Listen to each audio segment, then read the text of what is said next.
gouverneur du Touet et représentant du sultan marocain dans ses oasis orientales après avoir été gouverneur du Tafilalet.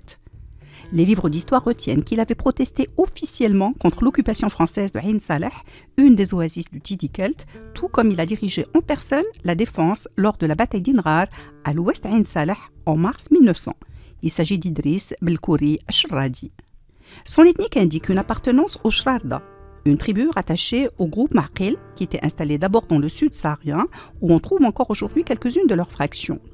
Au XIIIe siècle, des groupes Shrarda sont montés vers le Souss, à la demande de Ali Ben Yedder, un seigneur berbère révolté alors contre l'autorité des Almohades. De là, au XVIe siècle, les Shrarda ont rejoint l'armée victorieuse saadienne pour se fixer dans le Haouz de Marrakech, près de la capitale impériale, avec d'autres groupes tribaux apparentés tels que les Irara, les Ouled Dlim ou les Shbanat, dont ils constituaient une fraction. C'est donc à cette grande tribu, connue pour ses lettrés, ses guerriers, ses dignitaires, à Marrakech, à Fès, à Essaouira, dans le Gharb, à Ouardira ou ailleurs à travers le royaume, qu'appartient notre personnalité d'envergure, Idriss Belkouri Shradi. Sa naissance se situe à Fès. Entré dans le cycle du Mersenne, il est nommé Qaïd du Tafilalet par le sultan Moulay el-Hassan. Ensuite, dans un contexte de convoitise coloniale, il est désigné Qaïd du Touet. Le professeur Mazouzi précise dans son ouvrage l'Algérie et les étapes successives de l'amputation du territoire marocain que les oasis, Touet, Gourara, Sidi Kelt, connus sous le nom général de Touet, groupent quelques 300 ksours le long de la vallée de la Saoura sur une longueur de 600 km environ. Il s'agit d'une route naturelle de palmiers qui s'amorce à Figuig et aboutit vers Ain Salah. Il faut dire que les liens sont anciens et multiples à différentes échelles entre le Maroc et l'archipel touatien, spirituel, économique, politique, juridique ou administratif. Entre autres exemples, le serment de fidélité au sultan, commandeur des croyants, dont le nom est prononcé lors du prône du vendredi, l'utilisation d'une monnaie commune comme symbole par excellence d'unité, la promulgation de décrets royaux nommant par exemple gouverneurs et magistrats, en plus d'autres interactions entre l'État central et les populations. Dans une note à son gouvernement datée du 4 février 1924, le résident général de France au Maroc, le maréchal Hubert Lyautey, spécifiait qu'avant le protectorat, l'empire chérifien étendait nettement son influence au sud de l'Algérie et il coupait celle-ci du Sahara proprement dit. Les oasis sahariennes du Touat, du Gourara et du Sidi Kelt relevaient depuis plusieurs siècles du sultan du Maroc. Cette autorité y était donc établie en 1892 et des gouverneurs marocains y représentaient le sultan Moulay Hassan Ier jusqu'à l'occupation française d'Ain Salah. Jean-Charles Humbert écrit à ce propos que le sultan tentera de s'opposer aux visées françaises sur le Touet en réactivant les liens séculaires des Oasiens du Touet, Gourara et Sidi Kelt avec l'empire chérifien. En mars 1891, il place le Qaïd Lahmid Ben Hassan Dlimi au commandement des oasis du Touat et de la vallée de la Saoura et, en janvier 1892, il nomme à la tête des habitants du Timi le Qaïd Bahsoun. Il procède enfin à une organisation de ces oasis en nommant des Qaïds et des fonctionnaires. En 1896, son successeur et fils, le sultan Moulay Abdelaziz, dont l'une des premières mesures est de réorganiser le Touat, Gourara, Sidi Kelt, affirme toujours le même auteur, nomme à son tour des gouverneurs.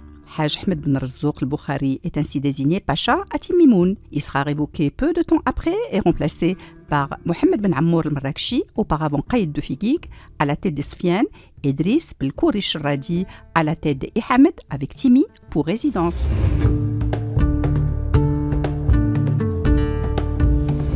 Le contexte général qui a vu la nomination du pacha Idriss Belkouri Shradi est celui des visées de la France sur cette région dont elle a procédé à l'encerclement en construisant un ensemble de fortifications et de centres militaires. Lorsqu'Édouard Laferrière quitte le Conseil d'État en juillet 1898 pour devenir gouverneur général de l'Algérie, il n'a pas manqué d'attirer l'attention sur la nécessité urgente de mener à bien les projets indéfiniment ajournés d'expansion dans le sud.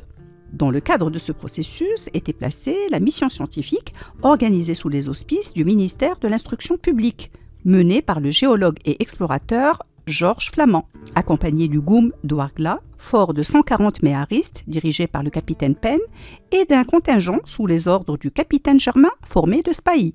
Initialement un corps de cavalerie traditionnel du Dey d'Alger, intégré ensuite à l'armée d'Afrique après la conquête française de l'Algérie. Le 28 novembre 1899, la mission s'est dirigée d'Ouargla vers Ain Salah, capitale des Ksours du Sidi Kelt. Les confrontations avec les Xhouriens ont donné lieu à quelques batailles notables, telles la bataille de Fguigira près d'Igostan le 27 décembre 1899 ou encore le 5 janvier 1900, la bataille de Dramcha du nom de l'Aqsba éponyme, soldée par la victoire de la mission Flamand-Pen et la prise d'Ain Salah. À la suite de ces événements, le pacha Driss Belkourish Radi adresse une lettre au capitaine-chef du poste d'Ouargla dénonçant l'agression dont les gens d'Ain Salah ont été victimes, la mort du Qaïd el-Hajj el-Mehdi qui avait reçu l'investiture du sultan Abdelaziz et nombre de gens d'Ain Salah et la violation des engagements pris entre le gouverneur français et le sultan. D'un autre côté, le Qaïd Shradi envoie son neveu, fils de sa sœur, nommé Qaïd Jilal ibn Rahmoun, pour porter au souverain à Fès la première nouvelle de la prise d'Ain Salah. La réponse de Moulay Abdelaziz au Qaïd Driss Belkourish Shradi n'a pas tardé, datée de la fin du mois de Ramadan de l'année 1316 de l'Hégire, soit le 31 janvier 1900. On y lit entre autres: nous avons ordonné à notre représentant à Tanger, le Hajj Mohamed Torres, de demander à leur représentant de faire cesser ces actes. Une autre missive royale arriva à Timi un mois et demi plus tard, adressée aux Qaïd des tribus Ihamed du Touet, à leurs Qadi, à leurs Shorfa, à leurs Marabtin et à tous leurs notables. Datée du 15 mars, la missive devait cependant arriver 2 jours avant le combat honorable mené par le Qaïd Shradi à Inrar. En effet, avec la prise d'Ain Salah, les survivants des précédentes batailles, en plus d'autres combattants, se sont installés dans les Xhour d'Inrar à l'ouest d'Ain Salah. Le pacha Driss Belkourish Shradi avait pressé à plusieurs reprises l'arrivée de contingents, notamment par des missives au Qaïd Ihamed du Touat et du Gourara. Il écrit le 13e jour de Chouel, soit le 14 février, « Je suis arrivé au pays d'Inrar, je m'y suis installé et j'ai écrit à ceux de la province française qui tiennent à Ain Salah. Je n'ai reçu d'eux aucune réponse satisfaisante, mais il m'est parvenu avis confidentiel qu'ils ont envoyé quelqu'un pour leur amener des renforts. Ainsi, si vous êtes des serviteurs de Dieu et des serviteurs de notre Seigneur, que Dieu le fasse victorieux, que vos contingents nous arrivent sans retard. » En même temps que cette lettre, j'en adresse une autre au Qaïd Mohamed Ben Ammour el-Marrakchi pour lui recommander de nous amener les contingents des Sfian. D'autres lettres vont suivre, mais les forces françaises, dirigées par le commandant Baumgarten, étaient plus proches que prévu. Elles étaient dotées d'un millier de fusils, de 150 sabres et de 2 canons et étaient sorties d'Ain Salah pour attaquer dans Inrar le pacha de Timi, Mohamed Belkourish Shradi, dont les partisans se chiffraient pour leur part à 1300 personnes à Inrar, en plus de 500 hommes réunis à Timimoun. AGP Martin souligne que le fonctionnaire chérifien partit en personne à la tête d'une petite reconnaissance dans la direction des Français. Puis, non loin d'Ain Taraga, à 40 km à l'est d'Inrar, il se trouva tout à coup en face d'une patrouille de spahis algériens qui lui envoyèrent quelques coups de fusil. Il riposta et se replia vivement sur Inrar. Dans le feu de l'action, il ne manque pas de participer au combat. Mais quand les forces coloniales ont procédé à l'installation d'un canon en vue de détruire la Kasbah, la sagesse imposait de se rendre pour limiter le nombre des victimes, non seulement militaires, mais aussi civiles. En tout, près de 600 morts, 11 côté français, sans oublier les blessés et les 450 prisonniers, dont le Qaïd Shradi et toute sa correspondance avec le Maroc saisie. Il sera emmené comme captif à la Rouat avant d'être libéré avec d'autres prisonniers d'Inrar.